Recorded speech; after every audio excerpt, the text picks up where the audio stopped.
Hey, everybody. Welcome. We are coming to you live with today's tips from an expert. Let's bring them on so I'm not just on the screen by myself. We've got two experts with us today, and we're going to be talking about tips let me try that again. Tips from an expert. There we go. Farmers market and you. So our two guests today, we have Joe. That's not Joe. Joe, you've changed. I grew hair. Yeah, he's one of our horse specialists, and he's going to be sharing some great tips with you today. And then we also have Dr. Shannon, and she is our food safety specialist. There she is. Yeah. Yes. We are ready to go. We're so excited. So Joe and Shannon and I have already been talking. I've already asked all these questions, and we're going to have to just recreate all that goodness for our live guest. Yes. All right. So here's how this goes. Our experts will be able to share some information with you, some of the things that they're passionate about and that you're going to find valuable right now. A lot of it's going to focus around farmers markets, whether you're at a farmers market selling or you're there buying some of the goods. And then at the end, we're going to be able to do the Q&A portion. So with that being said, any questions you have for our experts today, throw them in the comment section, and we'll make sure to get to those towards the end. Are you guys ready? Yes. Yeah. Yes. Super easy, laid back, just us and like 13,000 of our possible Facebook fans that might pop in at any time, right? Hi, everybody. No pressure. All right, we're going to dive into it. I'm going to head off screen. Make sure you add all your questions in the comment section. Well, hey everybody. Let's I guess start by introducing who we are. The ISU Extension and Outreach Food Safety Team. We're a group from both the Iowa Department of Ag and Land Stewardship as well as Iowa State University. And we're a fairly diverse group providing support and technical expertise from farm to table. So we have on our team backgrounds in microbiology, good agricultural practices, production, farming, processing, restaurant, and retail food safety. So again, background and expertise from farm to table. And really, we're here to provide practical solutions and support, technical help to keep our food system as safe as we possibly can. So I guess next slide. So let's start by talking a little bit about practices that farmers can be doing on their farm to keep our food system safe, and really in light of COVID-19 or the coronavirus or whatever you want to call it, how to keep ourselves and our customers and the general public safe and healthy during this time. So there's a couple different things that we can look at. Top 5. Each farm should have a health policy and procedures in place. And frankly, farms should have this in place even prior to having the coronavirus pandemic causing us problems. But the health and hygiene policy on the farm has grown a little bit. So we used to say no sick workers and really have a focus on no sick workers that are exhibiting signs of foodborne illnesses such as diarrhea, vomiting, nausea, and jaundice. But now we also want to include no sick workers on the farm that are exhibiting signs of fatigue, cough, fever, chills, loss of taste. So all those things that are associated with our new pandemic. We also want to make sure within our policy on our farm is that we are creating a culture on the farm where employees are comfortable coming up to farm owners, farm managers, depending on how your farm is set up and laid out, and letting you know that they are sick and that they shouldn't be on the farm. When you're working on a farm, oftentimes, you don't want to miss a day. You don't want to miss a day on your paycheck. And so really having that culture, finding other ways for them to make it up at a later date and time is really beneficial to everybody. We still need to be maintaining social distancing and have good hand hygiene practices on the farm right now. And it is possible to do social distancing on the farm with your employees. So if you have a large number of employees, look at forming groups or clusters of employees on the farm and keeping those groups or clusters together every day and throughout the day, and then separating those different groups and different clusters so that they're not interacting with each other and possibly getting, your whole farm crew sick, so that if, coronavirus does come on farm, it's going to be limited to just a couple of employees. And then with those clusters, again, stagger them out so that they're doing different work practices on the farm, different starting times during the day, taking breaks separately, things like that. So again, that's going to be very dependent on farm size. Some of our farms are much larger. Some of our farms are me, myself, and I. So, you got to work around with what's reasonable. As far as hand hygiene, we still strongly encourage you to wash your hands when they get dirty. That's just the best practice, regardless of any time or any situation. So when they get dirty, clean them. So that's after taking a break. That's after going to the bathroom. That's after eating. That's when you start work for the day, or really any other time that your hands get dirty. Clean them. Soap, water, washing them off. Hand and sanitizer is not a substitute for good hand washing practices. So let me see. So next up, maybe talk a little bit about clean, disinfecting, and sanitizing. If you're already doing cleaning and sanitizing on your farm, washing tables, surfaces, washing harvest containers, washing sanitizing tools, none of that really changes. What you may start considering, or what you may start adding, is adding a disinfectant step into some of those high touch areas. So coming through and disinfecting doorknobs, door handles into vehicles, steering wheels, shifters. If you've got tools and you're not able to have dedicated tools for each individual person, then you might do some additional disinfecting of tools and things like that before moving on to a different work group, or a different person or a different group cluster. So again, not a lot changes there unless you actually have a confirmed case of the coronavirus on your farm. Okay, so minimizing the number of touches on the farm. So what are ways that you can do on your farm to reduce the amount of times that you're handling the produce, or reduce the amount of times that you're coming into contact with other folks? So things like pre-bagging your produce to minimize the amount of time when you're at market, getting produce to your customers and things like that. So again, it's going to vary a little bit from farm to farm. So, and then probably the most important one is to really not only, well, I'd say toot your horn, but it's also just let the general public know what you're doing on your farm to keep everyone safe, as well as what expectations are when they're coming to buy produce from you. So use your social media outlets, use signs on your farm or at your farmer's market. Let people know if you have dedicated times for pickup produce, if you have online sales platforms, if you're requiring people to wear masks. If you're, well, not if, but that you're asking them not to come if they are sick, what kind of cash-free options that you offer. So communicate that all back out to your customer base. So I guess next slide, Shannon. All right, so for me, I'm going next, and I'm going to cover 10 ways to stay safe while buying produce at the farmer's market. So number one, as you saw in many retail settings, there will be also signs that most markets will have telling you to not enter if you're sick. Also reminding you of social distancing practices. You may also see if they may be directing you to go one way in the market. So those are things to look out for.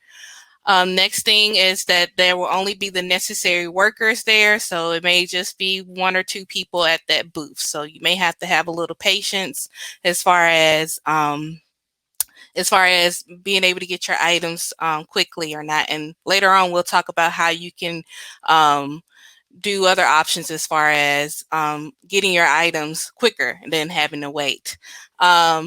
Something that's important in food safety that's also been brought up with the COVID restrictions is that you want to make sure that there are hand washing stations.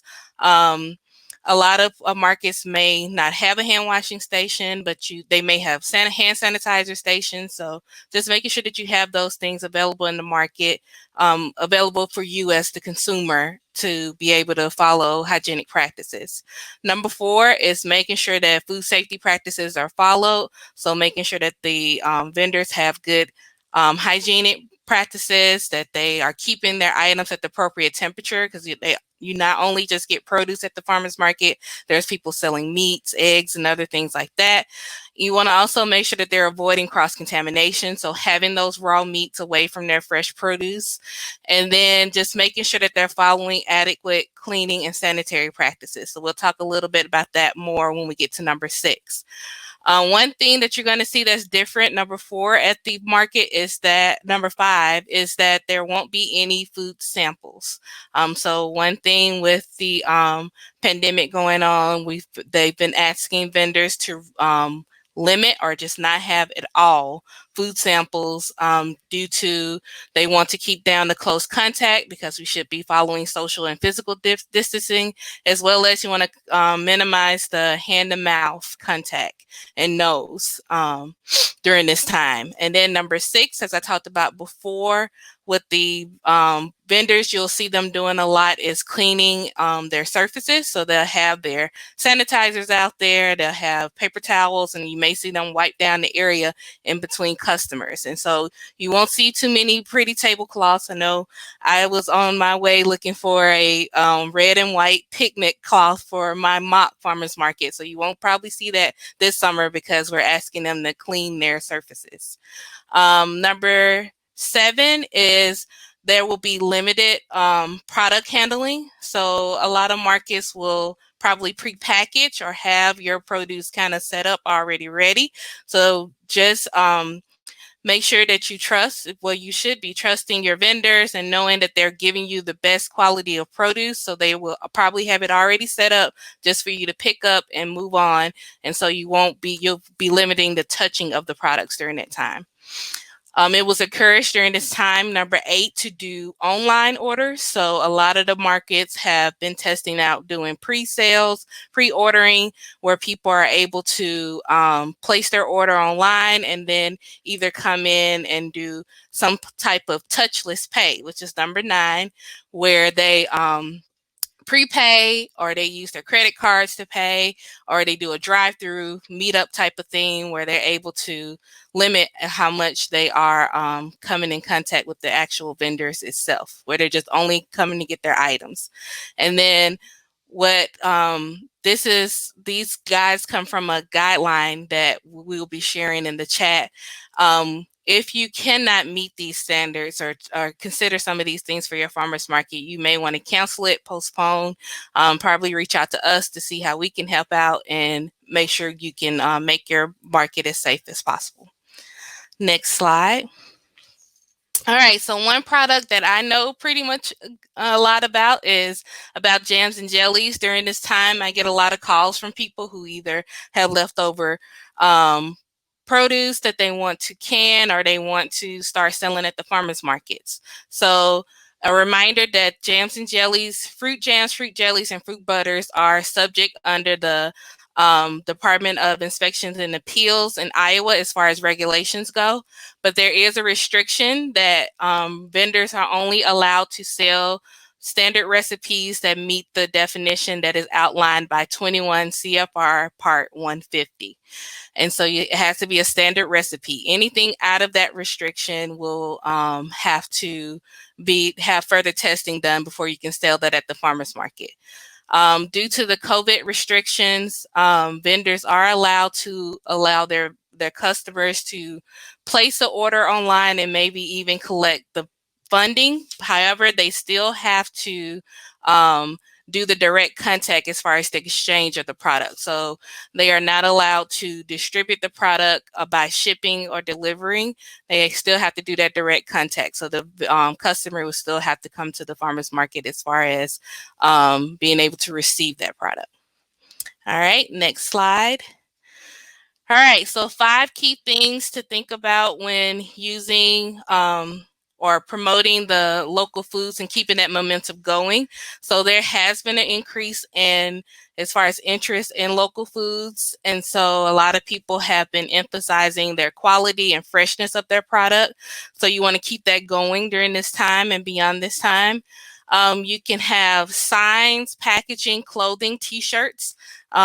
For some of my favorite marketplaces or retail places, I actually buy their t-shirts and keychains. So this may be a good time to get your name out there.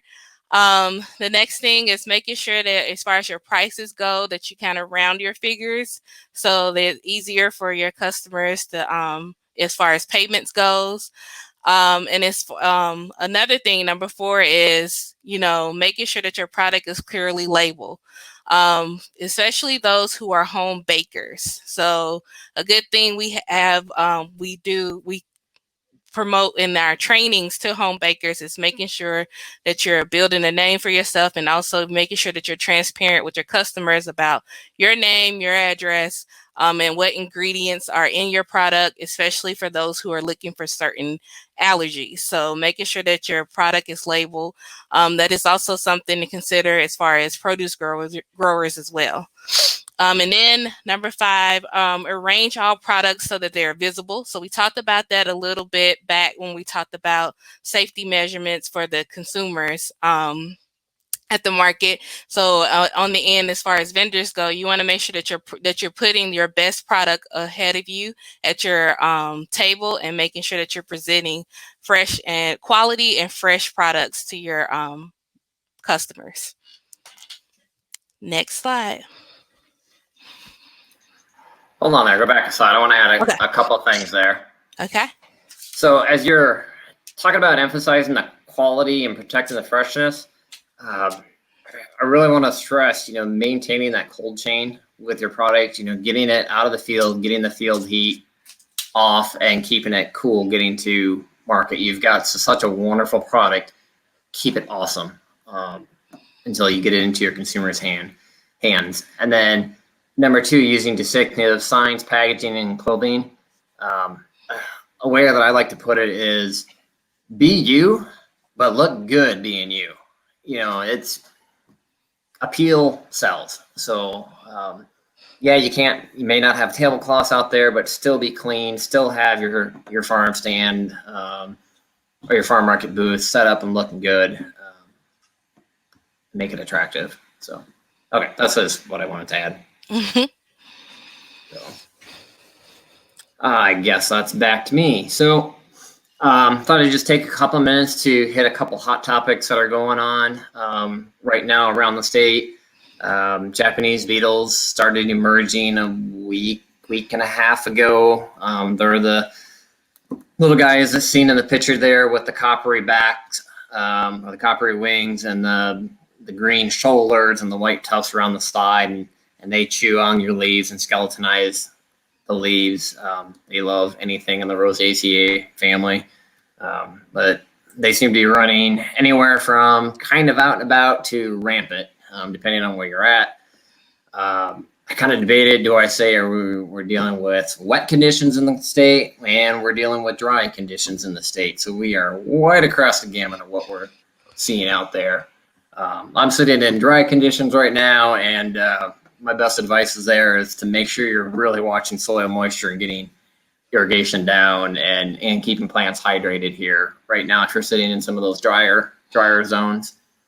And then the final hot topic that I kind of want to mention is that if you received EQIP funding for building a high tunnel, we have quite a few different resources from ISU Extension and Outreach to help provide information and support as you're getting your high tunnel built and up and going, with videos on YouTube and a high tunnel production manual and an online e-course and things like that. So there's a lot of different technical support that we can provide, because getting that first year in growing in a high tunnel it's a sharp learning curve that first year. So I think we can go to the next slide. Perfect. Is this me again? I think this is me again. Yeah. So you can find a lot of our food safety resources on our ISU food safety site or the ISU Safe Produce site. The Safe Produce site is safeproduce.cals.iastate.edu, and I'm assuming that'll get dropped in the chat box somewhere. And then a lot of our other information on hot topics, high tunnels, Japanese beetles, and things can be found on the Horton Home Pest News, FAQs, can be found on the Small Farm Sustainability website, and of course the Extension store. Next slide, I guess. Hey, Q&A. Woo! I'm on mute and I forget the whole time because when you guys are talking, I'm going, yeah, that's good. And I laughed. There was a joke at some point. Joe, I think it was you. I don't remember what it was. You got a laugh out of me. So I don't know that I tell jokes. Surprise, you're a comedian.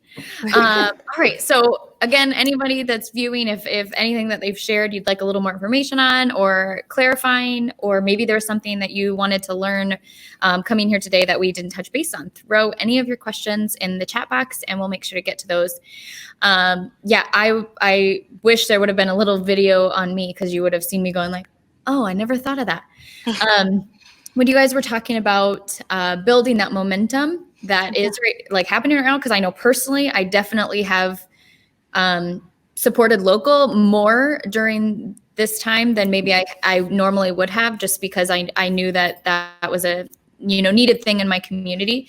And like you said, the t-shirts, like thing I might not, maybe your product is something that isn't my taste preference or something, but heck, a cute shirt I'll buy. I can do that.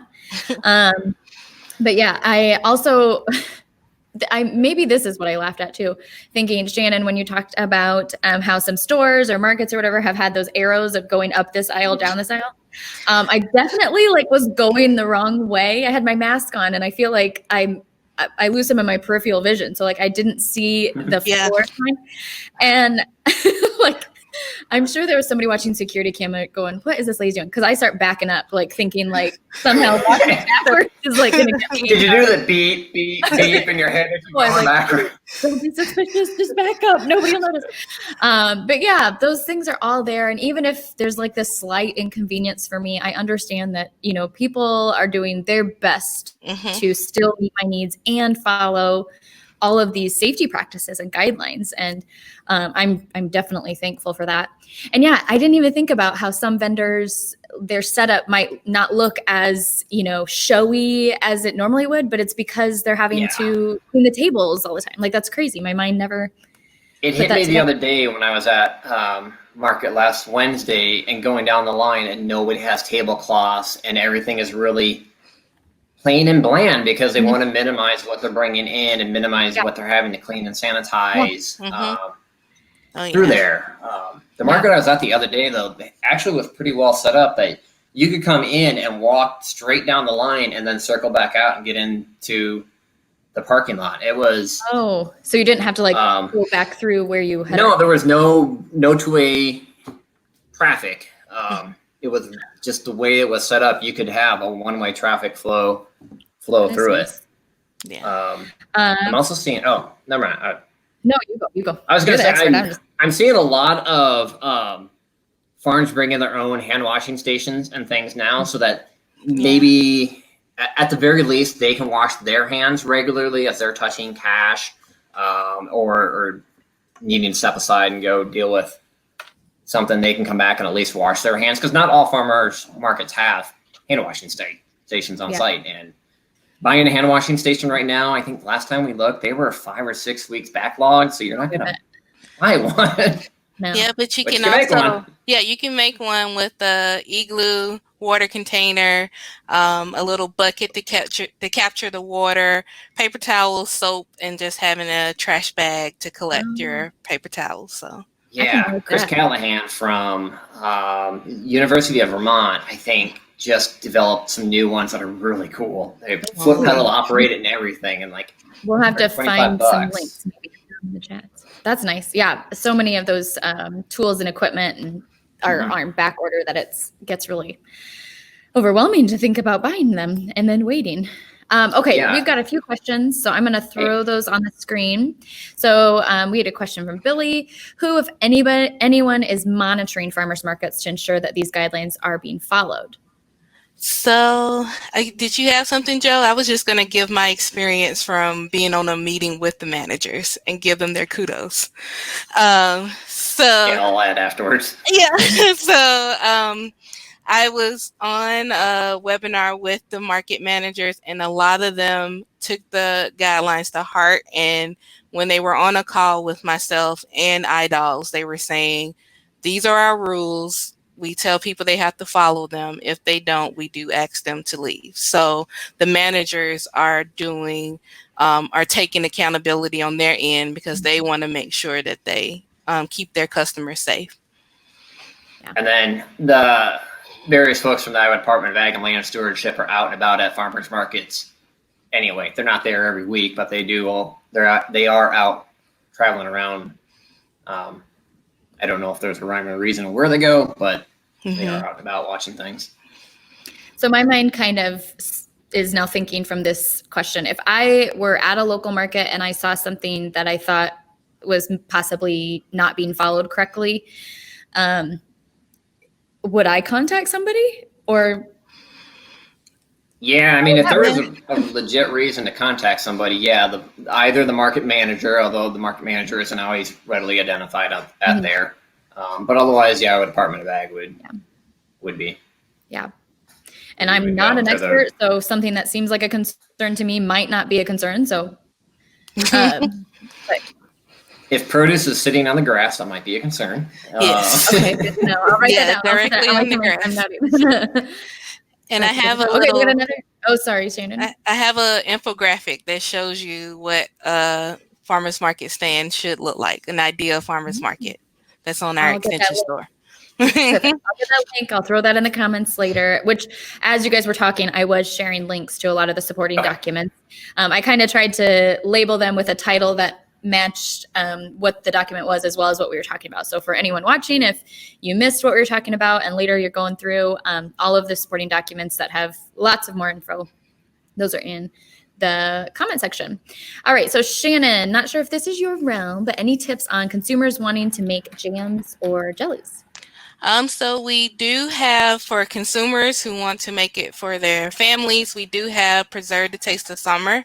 That's a part of our Human Science Extension Unit led by Dr. Sarah Francis. They do have an online portion of that, and I think they are trialing out a virtual portion with some of the field specialists. So going over to our Human Science Extension, Preserve the Taste of Summer, and also reaching out to Dr. Francis will be a good tool to use.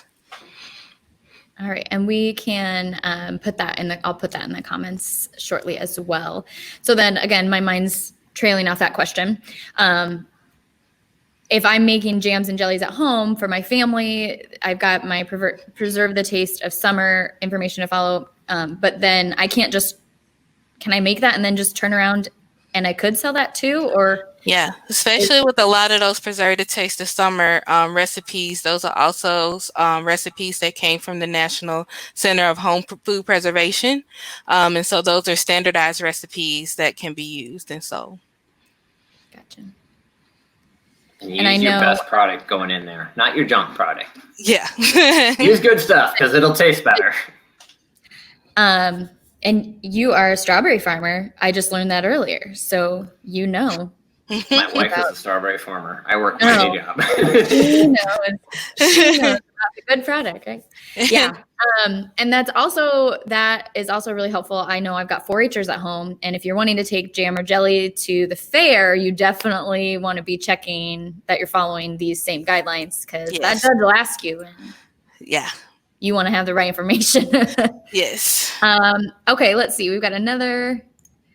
Any Iowa farmer markets that are doing a really good job with new guidelines recommendations? Have you guys seen anybody kind of going above and beyond, or has it been brought to your attention? Last week was the first one that I went out to because I've been pretty much staying home, just mostly staying home because my in-laws have been helping farm. So trying to protect them a little bit. Yeah.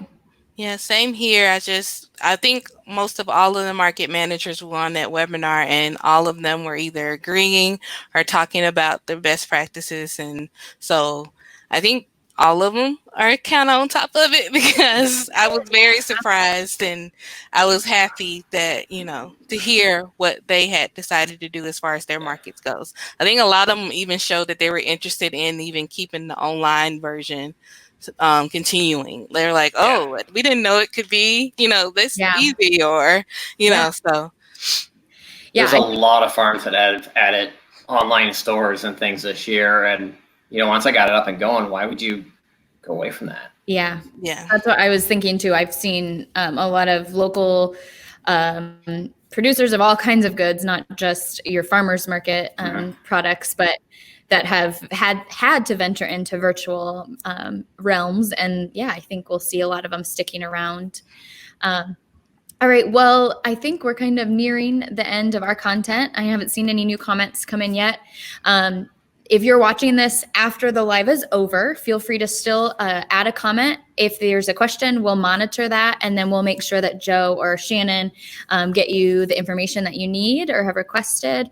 And yeah, here are our experts, their email addresses. So feel free to write those down, connect with them, or if anything that they talked about, sparked your interest. I know Joe is the guy for high tunnels and low tunnels. You can have both. I watched some of the videos on the channel. So I think Audrey did the low tunnel little. I did the high tunnel one. But yeah, you guys, I just enjoy meeting with our experts for this series because I walk away going, I never would have known that. I never would have understood that.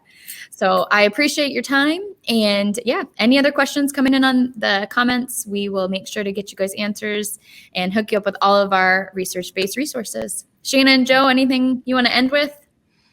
No, thanks for having us. Yeah, thank you. And everybody stay safe. Yes, stay safe, stay well. All right, we will see you guys in the future for another Tips from an Expert. Have a good day.